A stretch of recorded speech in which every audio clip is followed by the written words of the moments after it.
Academy की online classes में आप सभी लोगों का स्वागत है। और आज स्टूडेंट हम लोग डिस्कस करेंगे जो हमारी रिमेनिंग बची हुई एड्रेसिंग मोड्स हैं 8086 माइक्रो प्रोसेसर के, उनके बारे में। तो सबसे पहला जो एड्रेसिंग मोड्स है स्टूडेंट, वो है आपका डायरेक्ट एड्रेसिंग मोड। ठीक है, कौन सा है आपका? Direct addressing mode. तो डायरेक्ट एड्रेसिंग मोड के केस में आप लोगों को एक छोटा सा कैलकुलेशन करना पड़ेगा। तो देखते हैं किस तरीके से करना है। तो आप लोगों ने जो हम लोगों ने प्रीवियस लेक्चर में समझा था कि 20 बिट का एड्रेस किस तरीके से जनरेट किया जाता है। तो हम लोगों ने देखा था कि जो सेगमेंट एड्रेस का रजिस्टर है उसको लेंगे, उसका मल्टीप्लिकेशन 10 के साथ करेंगे और then add the offset value with the segment register address. तो इस तरीके से हमें फिजिकल एड्रेस या कह सकते हैं 20 बिट का एड्रेस मिल जाता था। तो सिमिलरली यहाँ पर भी क्या करना है, आपको एक मेमोरी एड्रेस फाइंड आउट करना है 20 बिट का। और उस 20 बिट के एड्रेस को फाइंड आउट करने के लिए आपको जो सेगमेंट रजिस्टर उठाना है वो कौन सा होगा? आपका DS। यानी कि बाय डिफ़ॉल्ट आपका जो एड्रेस आएगा सेगमेंट का वो कहाँ से आएगा? आपका डेटा सेगमेंट से आएगा। ठीक है। और इफेक्टिव एड्रेस को हम लोग क्या बोलते थे? ऑफसेट वैल्यू भी बोलते थे। उसको ऐड करा देना है आपको इस डेटा सेगमेंट के एड्रेस के साथ में। Then you have to find the physical address or you can say that 20 bit address of the memory। तो कैसे करेंगे? एक एग्जाम्पल से समझते हैं। मान लीजिए जैसे आपके पास दिया हुआ है कि मूव BL, ये आपका जो स्क्वायर ब्रैकेट है बेसिकली पैरेंथेसिस है और इस पैरेंथेसिस के अंदर क्या वैल्यू स्टोर रहेगी? आपकी ऑफसेट की वैल्यू स्टोर रहेगी। ध्यान से सुनते रहिए। ये जो पैरेंथेसिस है, इस पैरेंथेसिस में क्या होगा? आपकी ऑफसेट की वैल्यू स्टोर रहेगी। ठीक है। तो इसको ऐड करा के डेटा सेगमेंट के एड्रेस के साथ में आप लोग को एक क्या मिल जाएगा? मेमोरी लोकेशन मिल जाएगा। अब उस मेमोरी लोकेशन पे जो भी वैल्यू पड़ी हुई होगी वो कहाँ पर आएगी? आपकी BL रजिस्टर में जाके स्टोर हो जाएगी। तो ये तो मतलब हो गया इस इंस्ट्रक्शन का। अब कैसे ये हम लोग परफॉर्म कराएंगे तो देखते हैं।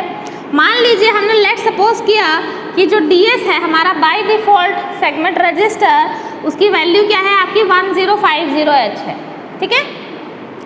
तो हम लोगों ने फिजिकल एड्रेस को कैलकुलेट करने का फॉर्मूला देखा था कि ये जो डेटा सेगमेंट रजिस्टर की वैल्यू है इसको मल्टीप्लाई कराएंगे 10 के साथ में तो हमें क्या मिलेगा? 10500 मिला। और उसमें ये जो ऑफसेट की वैल्यू गिवन है इसको हमने ऐड करा दिया। तो हमारे पास जो फिजिकल एड्रेस निकल कर के आया वो क्या आया? 10550H। अब इस मेमोरी लोकेशन पे जो भी डेटा पड़ा हुआ होगा वो कहाँ पर स्टोर हो जाएगा? आपका BL रजिस्टर में स्टोर हो जाएगा।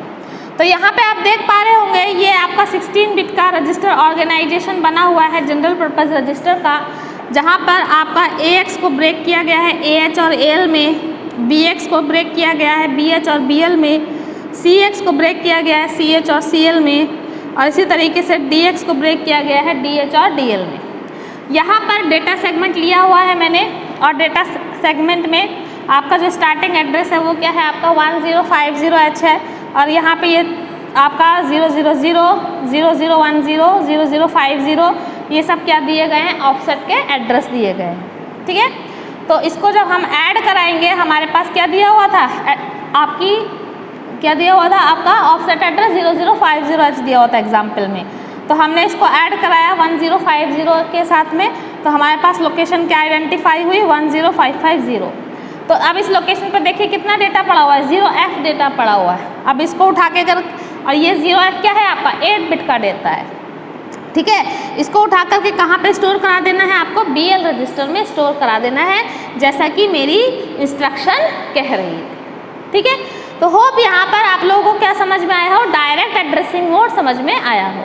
अब इसके बाद बात करेंगे हम लोग किसकी? रजिस्टर इनडायरेक्ट एड्रेसिंग मोड की। तो देखते हैं रजिस्टर इनडायरेक्ट एड्रेसिंग मोड किस तरीके से आपका काम करता है। जैसे हमारा डायरेक्ट एड्रेसिंग मोड था तो डायरेक्ट एड्रेसिंग मोड के केस में हमें सेगमेंट एड्रेस मालूम था कि कौन सा लेना है, हमें डेटा सेगमेंट लेना है बाय डिफ़ॉल्ट। और ऑफसेट की वैल्यू वहाँ पर आपको पैरेंथेसिस के अंदर गिवन होगी तो आप डायरेक्टली क्या कर सकते हो? डेटा सेगमेंट के साथ में उसको ऐड करा के अपना फिजिकल एड्रेस कैलकुलेट कर सकते हो। बट जो रजिस्टर इनडायरेक्ट एड्रेसिंग मोड है इसके केस में आपको क्या दिखाई देगा कि अगर मुझे क्या कैलकुलेट करना है? अपना फिजिकल एड्रेस मुझे कैलकुलेट करना है तो मैं CS भी यूज़ कर सकती हूँ, DS भी यूज़ कर सकती हूँ, SS भी और ES भी। मीन्स कि एज ए प्रोग्रामर उसको मतलब फ्री होता है वो कि इन चारों सेगमेंट रजिस्टर्स में से किसी भी एक रजिस्टर को चूज़ कर सकता है वो अपना सेगमेंट एड्रेस को स्टोर कराने के लिए, ठीक है। It would be code segment, it would be data segment, extra segment और stack segment. Similarly offset value को स्टोर कराने के लिए हम अपना बेस रजिस्टर, बेस पॉइंटर, अपना सोर्स इंडेक्स या डेस्टिनेशन इंडेक्स, इन चारों में से किसी भी एक रजिस्टर को यूज़ कर सकते हैं। तो अगर हम एग्जाम्पल की तरफ देखें तो एग्जाम्पल देखो क्या कह रहा है आपका कि मूव, और ये पैरेंथेसिस अगर लगा हुआ है कि इट मीन्स कि आपका जो ऑफसेट वैल्यू है वो कहाँ पे स्टोर होगा, आपका DI रजिस्टर में स्टोर होगा, डेस्टिनेशन इंडेक्स में स्टोर होगा, ठीक है। और आपका क्या हुआ है CS, CX दिया हुआ है। तो इसका मतलब क्या हुआ आपका, इसको बात को समझिए आप लोग। CX को हम लोग कैसे ब्रेक करते थे, हम लोग ब्रेक करते थे CH में और आपका CL में, CX में और CL में, ठीक है। CX को ब्रेक करते हैं हम किसमें, CH में और CL में, यानी कि हायर और लोअर के केस में। तो CX हमारा 16 का होता है तो CH भी हमारा 8 का होगा, CL भी क्या होगा हमारा 8 का होगा। तो यहाँ पर ये जो मेमोरी लोकेशन आपकी आइडेंटिफाई होगी उसमें तो जाएगा CL का डेटा और उसकी नेक्स्ट वाली मेमोरी लोकेशन में जाएगा आपका कौन सा डेटा, CH का डेटा। देखते हैं किस तरीके से इसको परफॉर्म करते हैं हम लोग। तो सबसे पहले क्या करें हम लोग, सब क्या चाहिए हमें, फिजिकल एड्रेस चाहिए सबसे पहले तो हमें। तो हम एज्यूम कर लेते हैं, अब मान लीजिए हम प्रोग्रामर हैं, ठीक है। अब हमारे प्रोग्राम को या जो हमारा फिजिकल एड्रेस हमें बनाना है तो हमें क्या चाहिए, सेगमेंट एड्रेस चाहिए। तो मैं सपोज दैट चूज़ कर लेती हूँ अपना कोड सेगमेंट, मैंने चूज़ कर लिया और इस कोड सेगमेंट की जो वैल्यू है यहाँ पे मैं एज्यूम कर लेती हूँ, यहाँ पे लिख देती हूँ ताकि आप लोगों को समझ में आए। लेट किया मैंने कि कोड सेगमेंट चूज़ किया और इस कोड सेगमेंट की वैल्यू है 2000H, ठीक है। अब फिजिकल एड्रेस मुझे कैलकुलेट करना है और एक चीज़ और एज्यूम कर लेते हैं, इस DI की वैल्यू को क्योंकि यहाँ पैरेंथेसिस में DI दिया हुआ है तो इट मीन्स कि ऑफसेट वैल्यू DI में ही स्टोर होगी। तो यहाँ पे मैं इसको भी एज्यूम कर लेती हूँ कि जो DI की वैल्यू है डेट इज़ 0050H, ठीक है। या जैसे यहाँ पे लिया हुआ है ऑफसेट वैल्यू, मान लीजिए मैंने इसको ले लिया 000 आपका 520H, ये मैंने ले लिया, ठीक है। तो फिजिकल एड्रेस अगर मैं कैलकुलेट करूँगी तो क्या आएगा आपके पास कि सेगमेंट एड्रेस इंटू 10 और प्लस आपका ये ऑफसेट की वैल्यू डेट इज़ 0520। तो आपके पास क्या आ जाएगा 2000 और प्लस आपका 0520, ये आपका आ गया। इसको ऐड कराएंगे तो क्या मिलेगा 20520H। तो ये मेमोरी लोकेशन मेरी बन करके आ गई, ठीक है। तो आपका डेटा यहाँ पे मैं क्या लूँगी, डेटा सेगमेंट की जगह पे मैंने क्या चूज़ किया है, कोड सेगमेंट यूज़ किया है और इसका जो स्टार्टिंग एड्रेस है वो कितना है 200H है। तो यहाँ पे ऑफसेट्स की वैल्यू दी गई है। तो अगर 200 में ऑफसेट वैल्यू क्या ऐड किया था मैंने, 0520 ऐड किया था, तो मेरी लोकेशन क्या आई 20520H आई। अब इस लोकेशन पे देखिए क्या पड़ा हुआ है, C0 पड़ा हुआ है और इसकी नेक्स्ट, अब C0 क्या है 8 बिट का डेटा है, लेकिन आपका यहाँ पे क्या है CX है, यानी कि 16 बिट के रजिस्टर में से आपका डेटा कॉपी हो रहा है कहाँ पे, मेमोरी लोकेशन में। तो CL का जो आपका डेटा होगा, CL में सपोज दैट आपका क्या पड़ा हुआ था, ये C0 पड़ा हुआ है और ये C0 कहाँ पर आ जाएगा, ये C0 आपका इस वाली मेमोरी लोकेशन में आपका ट्रांसफ़र हो जाएगा और इसकी नेक्स्ट मेमोरी लोकेशन यानी कि CH वाला जो डेटा है वो कहाँ पर स्टोर हो जाएगा। लेट्स सपोज दैट यहाँ पे 34 पड़ा हुआ था तो ये कहाँ पे स्टोर हो जाएगा आपका इसकी नेक्स्ट मेमोरी लोकेशन 34 में। हमेशा कॉन्जिक्यूटिव मेमोरी लोकेशन ही आप लोग लेंगे, ऐसा नहीं है कि पहले हमने L वाला यानी कि लोअर पार्ट वाला हम लोगों ने 0520 में कर दिया और हायर पार्ट वाला मैंने इससे ऊपर वाले में कर दिया। हमेशा कॉन्जिक्यूटिव मेमोरी लोकेशन ही आप लोग लेंगे। लेट्स सपोज जैसे 20 आया है तो नेक्स्ट मेमोरी लोकेशन क्या होगी आपकी 21 होगी, ठीक है। तो इस तरीके से हमारा आपका जो 16 बिट का रजिस्टर है उसके डेटा को हम लोग किसी भी मेमोरी लोकेशन में कॉपी करा सकते हैं। इसी तरीके से अगर ये वाली चीज़ यहाँ पर ये जो CX है ये डेस्टिनेशन में होता, और ये जो DI है वो अगर मेरा कहाँ पर होता, आपका सोर्स के प्लेस पे होता, तो लोअर वाला पार्ट कहाँ पे जाता, CL में जाता, और हायर वाला पार्ट कहाँ पे जाता, आपका CH में जाता। तो इस तरीके से भी हम लोग इसको दिखा सकते हैं अपना रजिस्टर इनडायरेक्ट एड्रेसिंग मोड के केस में, ठीक है। अब इसके बाद बात करेंगे स्टूडेंट हम लोग बेस्ड एड्रेसिंग मोड की। तो देखते हैं कि बेस्ड एड्रेसिंग मोड, तो यहाँ पर देखते हैं हम लोग स्टूडेंट बेस्ड एड्रेसिंग मोड के केस में। तो बेस्ड एड्रेसिंग मोड के केस में स्टूडेंट आप लोगों को ध्यान में देना है। अब देखो एक एग्जांपल से समझते हैं हम लोग। अब देखो ये क्या बोल रहा है आपका, मूव CX कॉमा, और इस पैरेंथेसिस के अंदर क्या लिखा हुआ है, BX प्लस DI लिखा हुआ है, ठीक है। क्या लिखा हुआ है आपका, BX प्लस DI आपका लिखा हुआ है। इट मीन्स कि जो ऑफसेट वाली वैल्यू है वो आप लोग कैसे कैलकुलेट करेंगे, BX की जो वैल्यू होगी और जो DI की वैल्यू होगी इसको ऐड कराएंगे, then you have to get offset value. और फिर आपको पता ही है कि किस तरीके से हमें फिजिकल एड्रेस को कैलकुलेट करना होता है। तो एक छोटा सा फॉर्मूला देख लेते हैं। तो हमारे पास हमको मालूम है कि फिजिकल एड्रेस हम जो कैलकुलेट करते हैं उसके लिए हमें क्या चाहिए, सेगमेंट एड्रेस चाहिए। सेगमेंट एड्रेस को हम लोग कहाँ पे स्टोर कर सकते हैं, कोड सेगमेंट रजिस्टर में, डेटा सेगमेंट रजिस्टर में, SS यानी कि स्टैक सेगमेंट रजिस्टर में, या फिर एक्स्ट्रा सेगमेंट रजिस्टर में। अब प्रोग्रामर फ्री होता है इन चारों रजिस्टर्स में से कोई एक रजिस्टर चूज करने के लिए। उसके बाद जो ऑफसेट की वैल्यू आप लोगों को कैलकुलेट करनी है उसके लिए आप लोग दो रजिस्टर्स का कॉम्बिनेशन बनाएंगे। या तो आप पॉइंटर रजिस्टर्स ले सकते हैं या फिर आप डिस्प्लेसमेंट ले सकते हैं। तो डिस्प्लेसमेंट को स्टोर कराने के लिए आप लोग सोर्स इंडेक्स या डेस्टिनेशन इंडेक्स का यूज़ करेंगे, और पॉइंटर रजिस्टर में BX प्लस BP का यूज़ करेंगे। मीन्स या तो आप BX लीजिए या BP लीजिए, सिमिलरली या तो SI लीजिए या DI लीजिए। जैसे कि इस एग्जाम्पल में क्या लिया हुआ है, BX लिया हुआ है और आपका DI लिया हुआ है। तो ये दोनों रजिस्टर मिलके आपके क्या बनाएंगे, ऑफसेट की वैल्यू बनाएंगे, ठीक है। तो जो आपका पॉइंटर रजिस्टर है इट शोज या it holds starting address of memory array, और जो आपका SI है या DI है इट शोज या it holds relative position of an element in array, ठीक है। अब हम देख लेते हैं एग्जाम्पल्स के थ्रू कि कैसे ये आपका परफॉर्म होगा। मान लीजिए मैंने चूज किया कोड सेगमेंट चूज किया। अब इस कोड सेगमेंट की वैल्यू देखिए क्या है, 4000H है। BX की लेट सपोज आपकी 200H है और DI की वैल्यू जो है वो 001H है, ठीक है। तो इफेक्टिव एड्रेस कैलकुलेट करने के लिए या ऑफसेट की वैल्यू कैलकुलेट करने के लिए हमें क्या करना पड़ेगा, BX को और DI को ऐड करना पड़ेगा। तो मेरी ऑफसेट की वैल्यू देखिए कितनी आई, 2010 आई। अब हमें पता है फिजिकल एड्रेस कैसे निकालते हैं। हमने क्या करा, सेगमेंट जो रजिस्टर है उसका एड्रेस को उठाया, उसका मल्टीप्लिकेशन 10 के साथ कराया और ऐड कर दिया अपना ऑफसेट की वैल्यू। तो मेरे पास लोकेशन क्या है, 42010 आई। तो इस लोकेशन का डेटा आपका कहाँ पर जाएगा, CL में जाएगा। इस लोकेशन का डेटा आपका CL में जाएगा, क्योंकि देखो आपका डेस्टिनेशन जो है वो क्या है, 16 बिट का एड्रेस है। और इसका जो नेक्स्ट लोकेशन होगा, यानी कि इसका नेक्स्ट लोकेशन क्या होगा आपका, 42011H होगा। इसका जो डेटा है, इसका डेटा तो कहाँ पे जाएगा आपका, CL में जाएगा, और इसका डेटा जो है वो कहाँ पर जाएगा आपका, CH में जाएगा, क्योंकि आपका जो डेस्टिनेशन है वो क्या है आपका CX रजिस्टर है, जो कि क्या है आपका 16 बिट का रजिस्टर है, ठीक है। तो इस तरीके से हम लोग किसका यूज़ करेंगे, अपना बेस्ड एड्रेसिंग मोड का यूज़ करेंगे। अब इसके बाद जो नेक्स्ट है आपकी रिलेटिव एड्रेसिंग मोड्स, तो उसको देख लेते हैं कि किस तरीके से वो काम करें।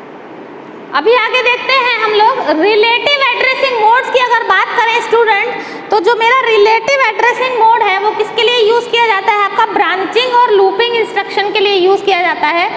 तो यहाँ पे जैसे आपको क्या दिखाई दे रहा है, एग्जाम्पल में देखिए आप लोग कि JNC 3000H, तो इसका मतलब क्या हुआ कि अगर JNC का मतलब होता है कि jump if not carry. JNC का मतलब क्या होता है आपका कि जंप इफ नॉट कैरी, यानी कि जब कैरी आपकी जनरेट नहीं होगी तब आपका जो प्रोग्राम कंट्रोल है वो किस लोकेशन पे ट्रांसफ़र हो जाएगा, आपका 300H लोकेशन पे ट्रांसफ़र हो जाएगा, ठीक है। अगली बात करें आपकी इम्प्लाइड एड्रेसिंग मोड की, तो ऐसे एड्रेसिंग मोड जहां पर आप लोगों को ऑपरेंड की रिक्वायरमेंट नहीं होती है, आपको ऑपकोड से ही समझ में आ जाता है कि आपको क्या ऑपरेशन करना है, किसके थ्रू करना है। तो ऐसे एड्रेसिंग मोड जो है वो किस में आ जाते हैं, आपके इम्प्लाइड एड्रेसिंग मोड्स में आ जाते हैं। जैसे कि आपको क्या दिया हुआ है, जैसे CLC दिया हुआ है, तो CLC का मतलब क्या होता है कि क्लियर कैरी फ्लैग।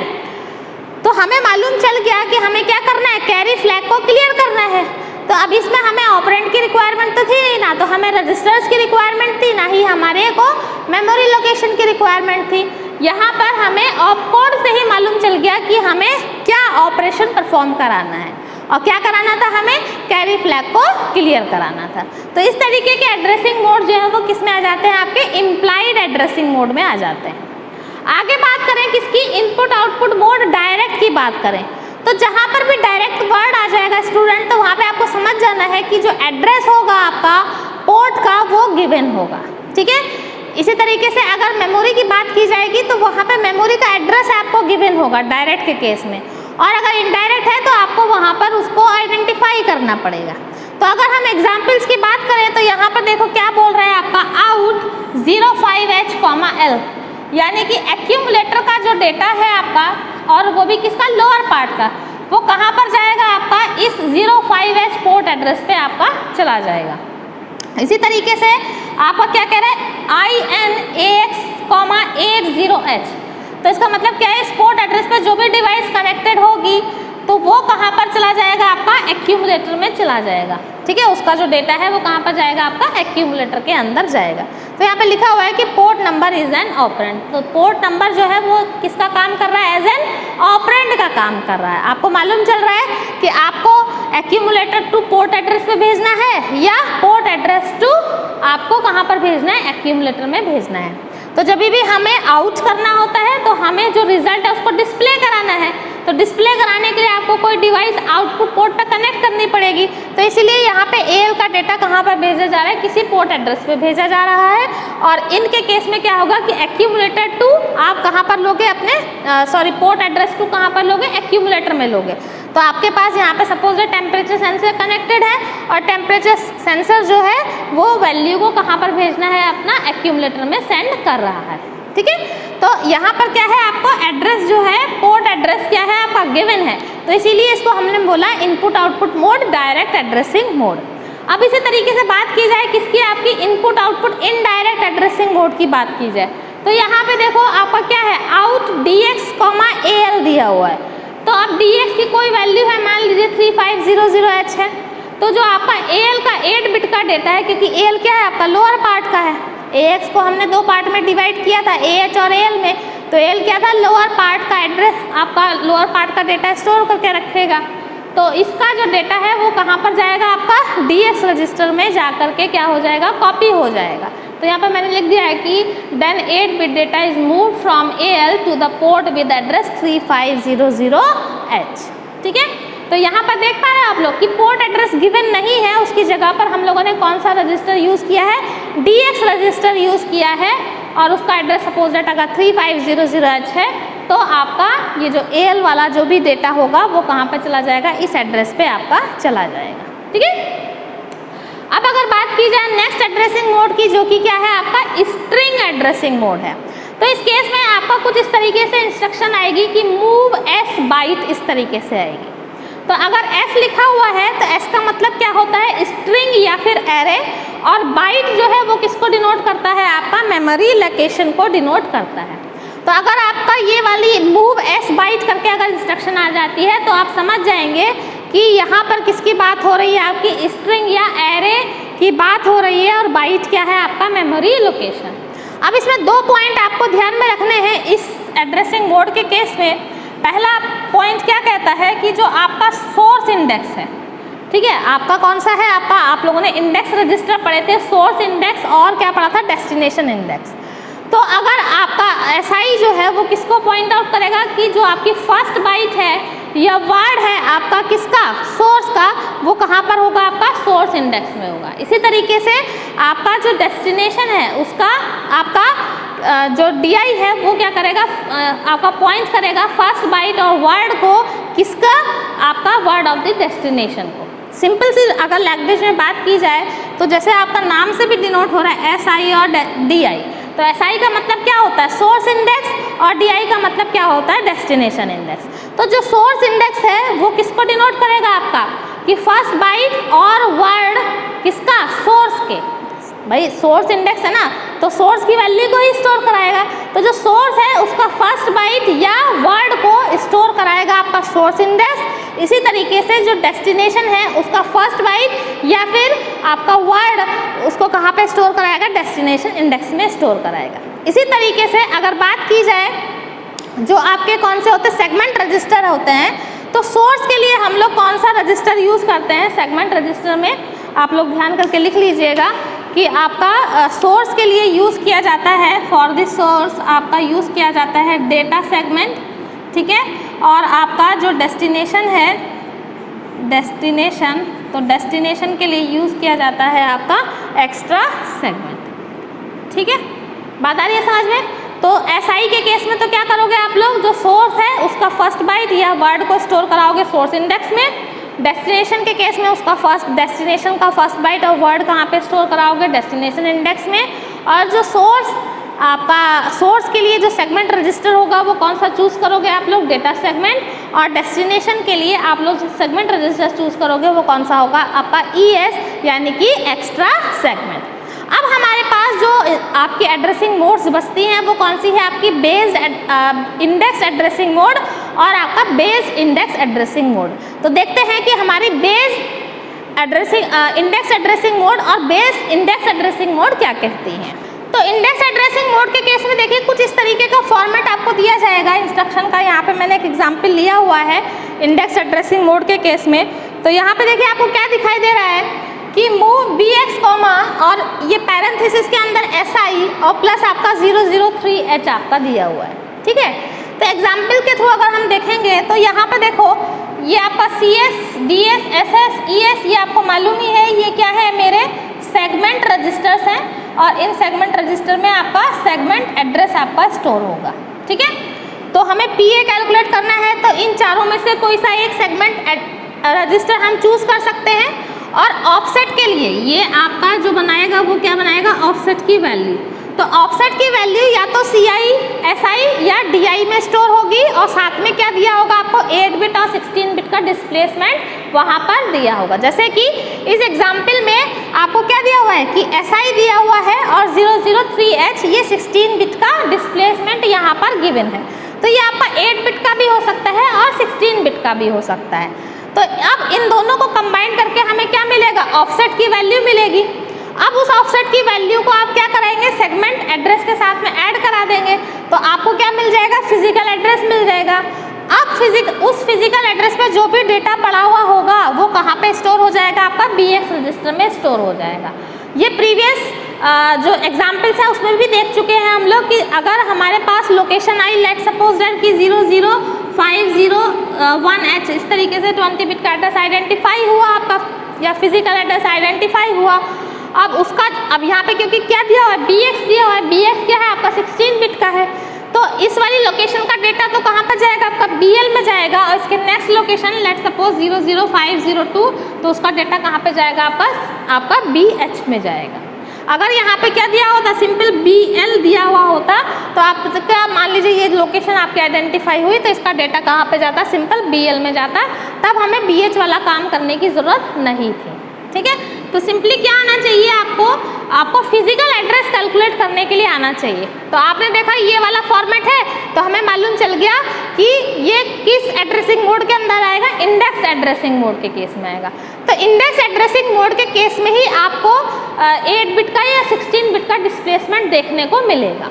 अब इसी तरीके से बात की जाए अगर बेस इंडेक्स एड्रेसिंग मोड की, तो यहाँ पर आपको देखो क्या दिखाई दे रहा है एग्जाम्पल में कि जो मेरा ऑफसेट वाली वैल्यू है, ये किसकी वैल्यू है, आपकी ऑफसेट वाली वैल्यू है। पैरेंथेसिस के अंदर हमेशा ऑफसेट वाली वैल्यू आपको दी जाएगी। तो ऑफसेट वैल्यू देखो कैसे मिलेगी आपको BX का डेटा चाहिए होगा, आपको SI का डेटा चाहिए होगा और यहाँ पे ये 10H का मतलब क्या है कि 8 बिट डिस्प्लेसमेंट यहाँ पर दिया हुआ है। तो अब इन तीनों को कंबाइंड जब करेंगे आप तब आपको क्या मिलेगा, ऑफसेट मिलेगा। अब उस ऑफसेट को आपको क्या कर देना है, इन चारों में से कोई सा एक सेगमेंट रजिस्टर उठाना है, वहाँ का जो भी मान लीजिए हमने ES उठाया, अब ES का जो भी आपका एड्रेस होगा उसमें ये ऑफसेट वैल्यू आप ऐड करा देंगे। ऐड कराने के बाद जो भी फिजिकल एड्रेस मेरा कैलकुलेट होकर के आएगा उसका डेटा कहाँ पे कॉपी करा देना है, आपको CL रजिस्टर में कॉपी करा देना है। ठीक है, तो मेन थिंग क्या है इन एड्रेसिंग मोड्स के केस में कि आपको क्या निकालना आना चाहिए, फिजिकल एड्रेस कैलकुलेट आना चाहिए। अगर आप लोगों को फिजिकल एड्रेस कैलकुलेट करना आता है तो आप easily memory location to register या रजिस्टर टू मेमोरी लोकेशन आप अपने डेटा को इजीली ट्रांसफ़र कर सकते हैं या कॉपी करा सकते हैं। ठीक है, क्योंकि यहाँ पर जितने भी एग्जाम्पल्स हैं आपको सभी में दिखाई दे रहा होगा कि आपको जैसे यहाँ पे क्या था, ऑफसेट आपका कहाँ पर स्टोर था, या तो SI या DI और साथ में आपका 8 बिट या 16 बिट का डिस्प्लेसमेंट, तो आपको ऑफसेट मिल गया। बेस इंडेक्स की अगर बात करें तो आपको BX या BP में से कोई एक लेना पड़ेगा, SI या DI में से लेना पड़ेगा, या 8 और 16 बिट का। या फिर अगर एग्जाम्पल देता है एग्जामिनर तो इसको देखने से ही मालूम चल जाएगा कि आपका BX प्लस SI और प्लस 10H इन तीनों को मिला करके हमें क्या मिलेगी, एक ऑफसेट की वैल्यू मिलेगी जिसको हमें किसी भी सेगमेंट रजिस्टर के एड्रेस के साथ में ऐड करा के फिजिकल एड्रेस कैलकुलेट करना है और उस फिजिकल एड्रेस पे जो भी डेटा पड़ा हुआ होगा उसको डेस्टिनेशन में जो भी रजिस्टर स्पेसिफाइड होगा वहाँ पर कॉपी करा देना है। तो hope you will enjoy this video. आप लोगों को एड्रेसिंग मोड समझ में आए होंगे। अगर आप लोगों को ये वीडियो पसंद आया है तो इस वीडियो को लाइक करिए और अपने फ्रेंड्स लोग के साथ शेयर करिए और साथ ही साथ चैनल को सब्सक्राइब भी करिए। ठीक है, तो फिर मिलते हैं नेक्स्ट लेक्चर में। Till then take care, bye bye, thank you.